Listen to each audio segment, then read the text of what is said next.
to the trenches he went from the land of the free.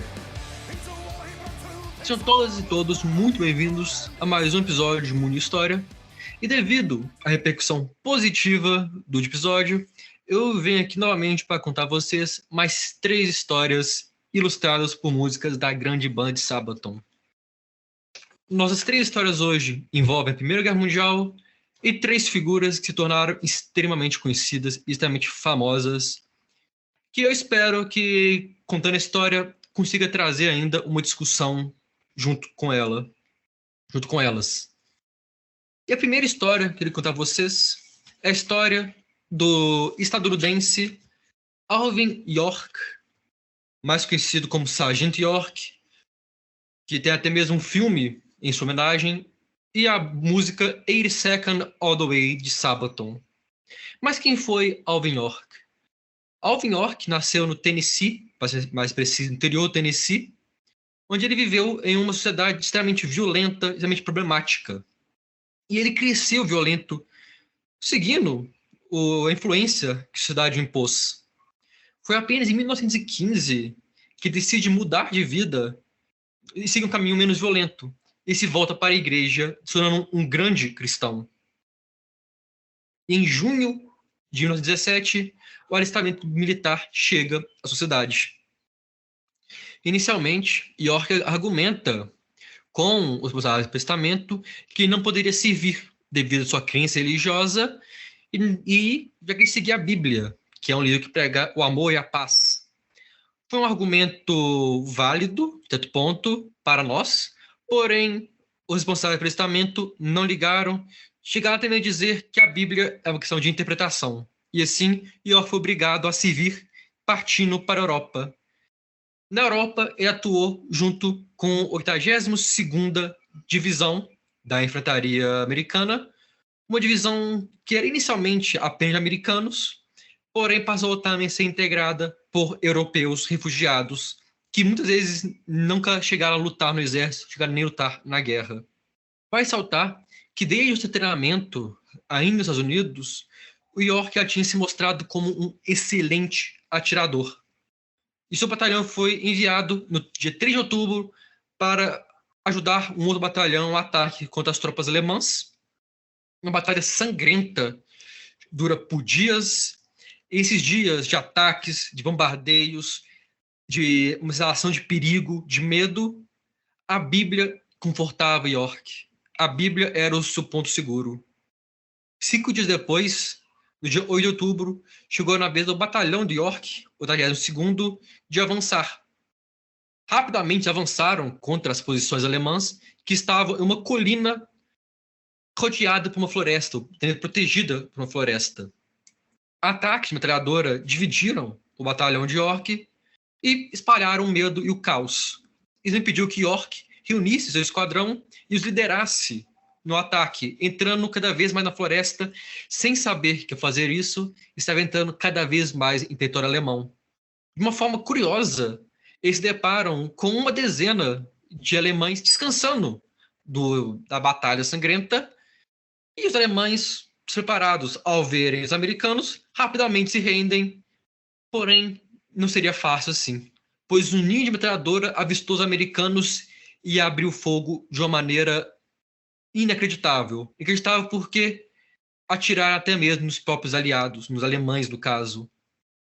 Um dos companheiros de York é morto nesse ataque, o que gera em York uma raiva e uma ira que ele nunca tinha visto antes, ou pelo menos há muito tempo não via.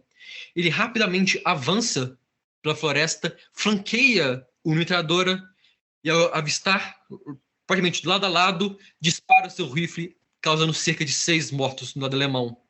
Mais alemães surgem, desesperadamente avançam contra York com suas baionetas em mão. York joga seu rifle no chão, saca sua pistola e, tiro a tiro, mata mais alemães. Um tenente alemão levanta suas mãos e se ergue no chão.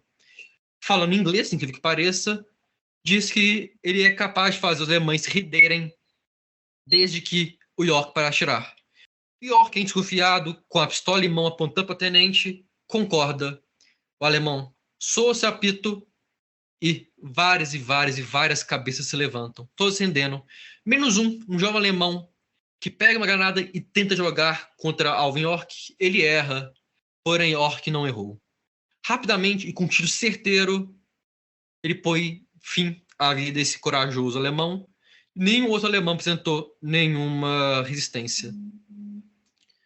De uma forma estranha, já que os alemães eram muito mais numerosos, os americanos começaram a levá-los para o seu acampamento do outro lado das linhas.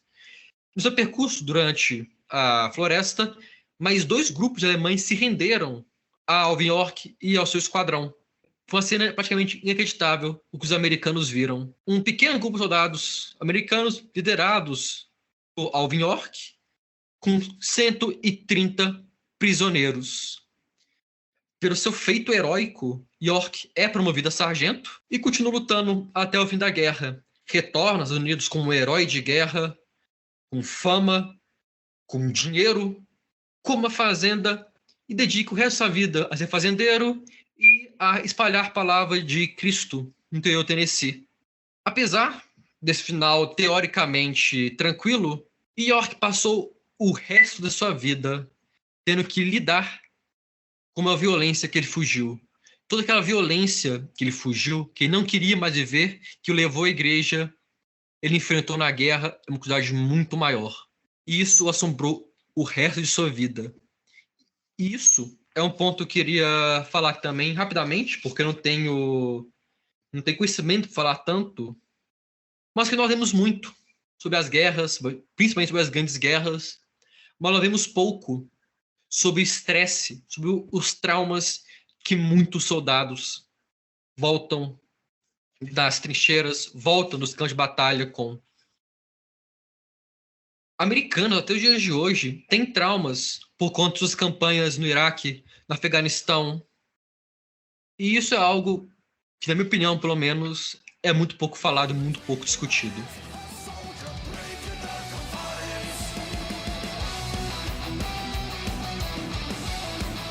A nossa segunda história de hoje é da música A Ghost in the Trenches, ou Ghost in the Trenches, que conta a história de Francis Magabo.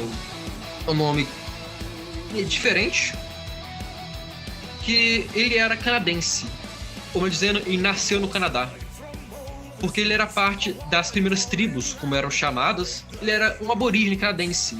Na época, também da Primeira Guerra Mundial, aborígenes não eram cidadãos, ou seja, ele não era considerado um canadense. Com o começo da Primeira Guerra Mundial, o Canadá ficou um pouco receoso, até mesmo negava o alistamento de muitos nativos. Francis teve a sorte de se alistar, que é algo que ele queria realmente, e partiu para o treinamento. Ele treina no Quebec e na França, e já apresenta, desde o treinamento, uma mira excepcional. Francis pega Magabo, presenciou os primeiros ataques de gás que os alemães fizeram na Primeira Guerra Mundial. Como eu disse, a sua mira era excepcional. E somado a isso, ele tinha uma habilidade quase sobrenatural, se posso dizer, de não ser avistado. Ele chegava até mesmo à noite, caminhar lentamente, silenciosamente, até a posição de vigia inimiga, onde não era visto, entrava na trincheira inimiga, entrava nos dormitórios alemães e cortava pedaços dos uniformes soldados e retornava à sua trincheira indetectável. Ele era realmente um fantasma nas trincheiras. A sua mira e sua capacidade de liderança, sua coragem, que em parte é atribuído a uma crença que ele tinha de ser protegido pelos deuses, pela sua crença, o levam a ser promovido e altamente condecorado. Mas a sua sorte não durou para sempre. Ele chega a ser ferido na perna e fica meses longe do conflito.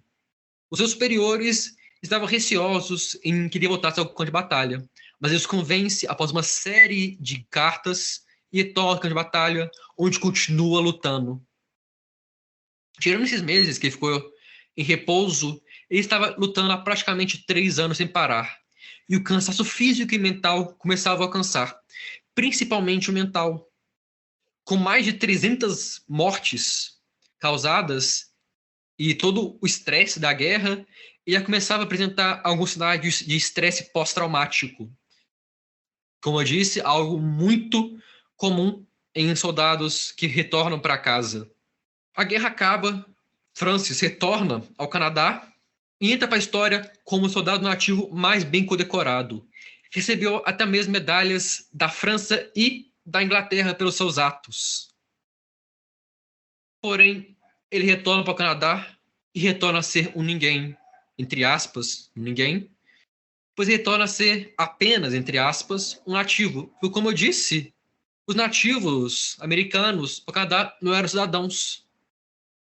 Então é interessante como que para o governo canadense ele só era valioso como soldado, como um cabo que até mesmo ser promovido, foi altamente promovido, altamente elogiado, protegido até mesmo, mas com o fim da guerra ele voltou ao status de não cidadão.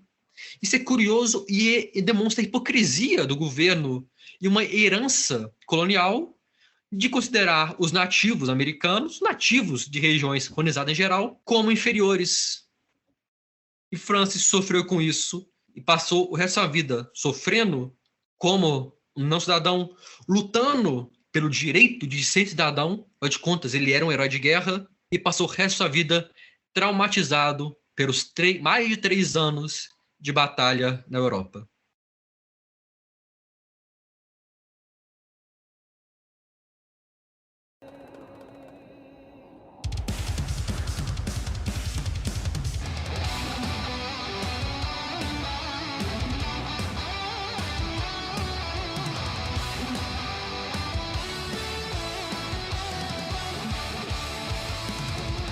Far from home, a man with a mission, in the heat of the glistening sun. E a terceira história que eu vou contar para vocês hoje é a história de Thomas Edward Lawrence, também conhecido como Lawrence da Arábia.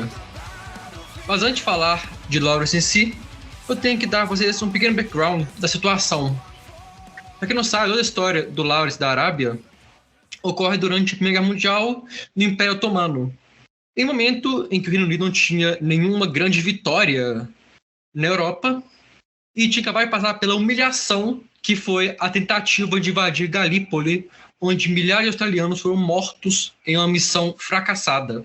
E nesse contexto, um homem chamado Hussein bin Ali, ele era o responsável, o líder ali, o xerife de Meca, chama, entre aspas, o governo britânico para conversar e faz uma proposta, dizendo que se os britânicos os patrocinassem com armas, com dinheiro e apoiassem a criação de um califado independente deles, eles se votariam contra a presença otomana. Uma proposta interessante, mas o governo britânico ficou meio indeciso ainda. Decidiram por criar um exército de árabes. E nesse exército teria alguma presença britânica. E entre as pessoas escolhidas para acompanhar esse exército estava Thomas Edward Lawrence. Lawrence, inclusive, era um estudioso do árabe, da história árabe, e ele se encaixava perfeitamente no perfil que procurava, já que era uma pessoa que conhecia a região, que conhecia a língua, a cultura e facilitaria a comunicação. Uma revolta, então, estoura em junho de 1916, porém, essa revolta falha, porque apesar de um sentimento anti-otomano, não era unânime, não tinha um grande apoio popular ainda essa revolta. Apesar dessa falha, surgem alguns frutos, porque o Lawrence em si começa a conquistar um pouco a confiança dos árabes, principalmente dos beduínos. Ele, inclusive, tinha como se fossem 2 personagens, o personagem do militar britânico e o personagem de um mensageiro árabe, que é como ele era, que ele botava as roupas clássicas árabes, se reunia, falava em árabe e ia conquistando apoio, conquistando cada vez mais a admiração do povo árabe. E curioso que também passou a admirar o povo árabe, passou a admirar aquele povo que lutava por sua independência, lutava contra a opressão otomana. Ao mesmo tempo, ele passava a ser crítico à postura britânica, que sabia muito bem que os britânicos não apoiariam um Estado independente árabe lá naquela região. Eles nunca fariam isso.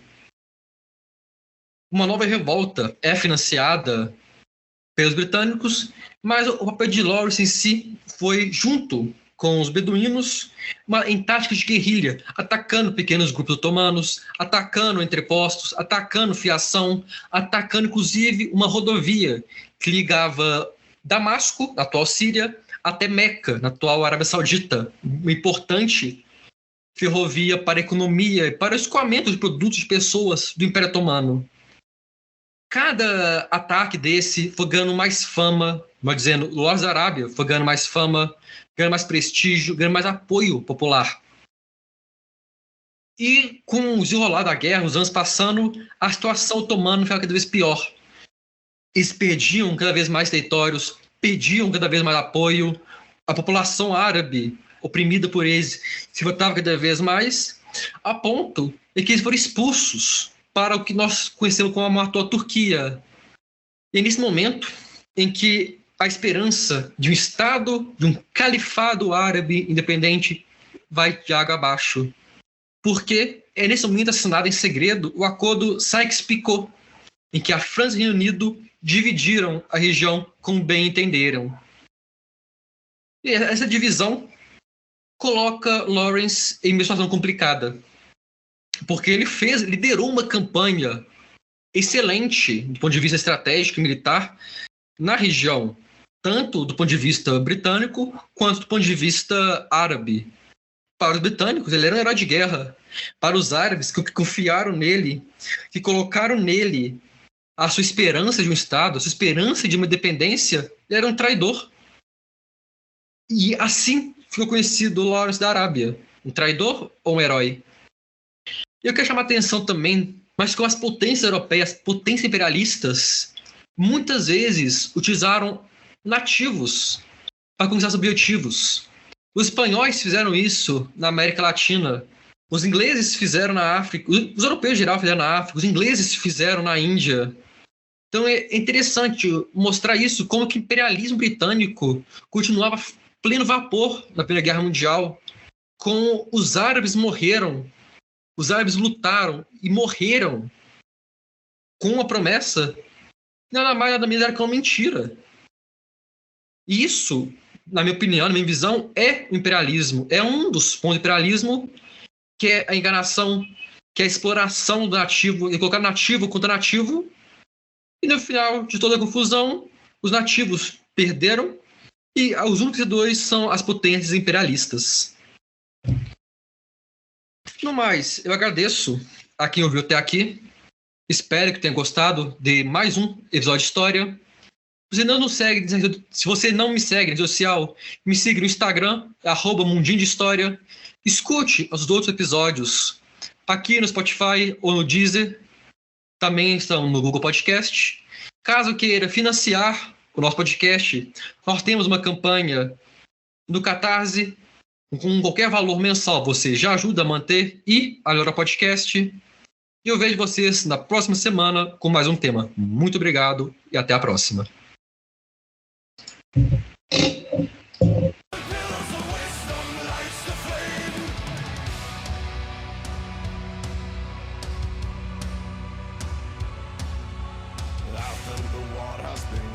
Deception or treason, who can tell? Who stood to gain, who stood to lose, who did the dying? Betrayal and trust from within, or compel. The pillars of wisdom can tell, like hope where a new life awaits. Whispers are past, the signs of a rain.